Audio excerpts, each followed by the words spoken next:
दो क्वेश्चन यह है कि सिद्ध कीजिए √5 अपरिमेय संख्या है और यह बहुत इंपॉर्टेंट क्वेश्चन है और यह बोर्ड एग्जाम में बार बार पूछे जाने वाले प्रश्न है कि सिद्ध कीजिए √5 या √3 या √2 एक अपरिमेय संख्या है। तो अब यहाँ पे इसको प्रूव करने के लिए सबसे पहले हम यह मानेंगे कि √3 परिमेय संख्या है। तो इसको जो है ये लिखेंगे कि माना √3 एक परिमेय संख्या है, परिमेय संख्या है,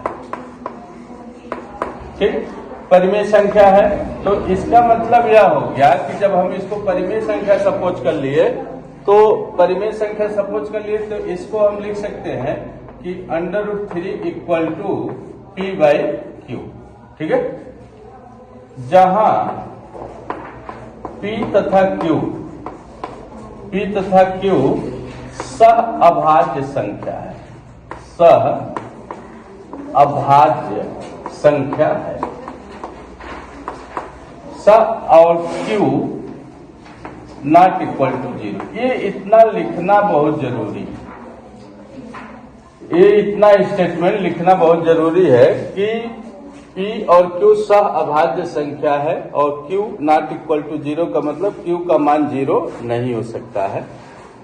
और सह अभाज्य संख्या का मतलब क्या होता है कि P और Q का कोई भी कॉमन फैक्टर नहीं होगा, यानी उभयनिष्ठ गुणनखंड नहीं होगा, ठीक है। अब जब इसको, अब अगला टर्म इसको क्या करेंगे, इसका हम वर्ग करेंगे, क्या लिखेंगे, वर्ग करने पर। तो जब वर्ग करेंगे तो ये इसका ये रूट हट जाएगा, तो ये हो गया 3 इक्वल टू P²/Q²। यहां से हम Q² की वैल्यू अगर निकालेंगे तो Q² इक्वल टू हो जाएगा P²/3। अब ऐसे Q² की वैल्यू आ गई P²/3। इसका मतलब यह हुआ कि P² 3 से डिविजिबल है या 3 से विभाज्य है। तो यही चीज लिखना है कि P² 3 से विभाज्य है, विभाज्य है, इसलिए P भी 3 से विभाज्य होगा, विभाज्य होगा। अब इसका मतलब P 3 से डिविजिबल है, इसका मतलब P का एक फैक्टर 3 है या 3 है, P का एक फैक्टर 3 है। अब ठीक, अब इसके बाद पुनः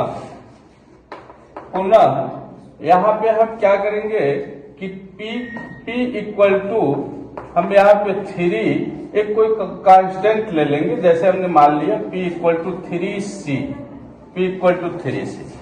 अब इसके आगे वाली जो प्रोसेस है, अब हम P के जगह पे 3C वैल्यू पुट करेंगे।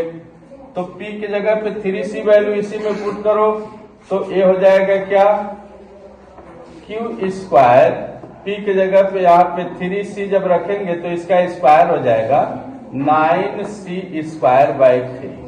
3 से कटेगा तो इसी को हम आगे लिख सकते हैं क्या, Q² इक्वल टू 3C²। यहां से C² की वैल्यू अगर निकालोगे तो ये आ जाएगा क्या, C² इक्वल टू Q²/3। इसका मतलब यह है जैसे यहाँ पे आया था P²/3, अब ऐसे आ गया Q²/3।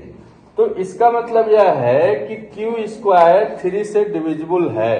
तो यही चीज लिखना है, Q² 3 से विभाज्य है,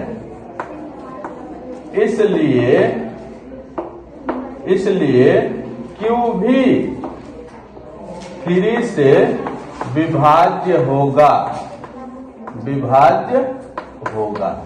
अब यहाँ पे एक चीज समझने वाली बात है, यहाँ पे P भी 3 से विभाज्य है, Q भी 3 से विभाज्य है। इसका मतलब यह हुआ कि P और Q का एक उभयनिष्ठ गुणनखंड 3 मिल गया।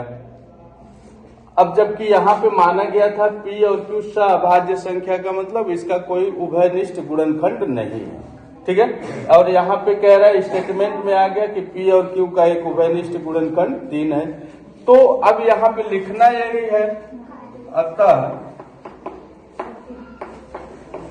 P तथा Q का उभयनिष्ठ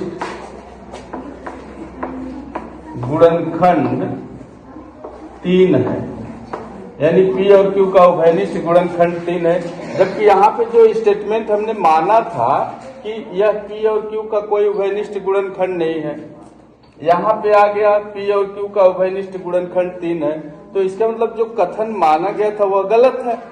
तो यहाँ पे अब यही लिखना है, अतः माना गया कथन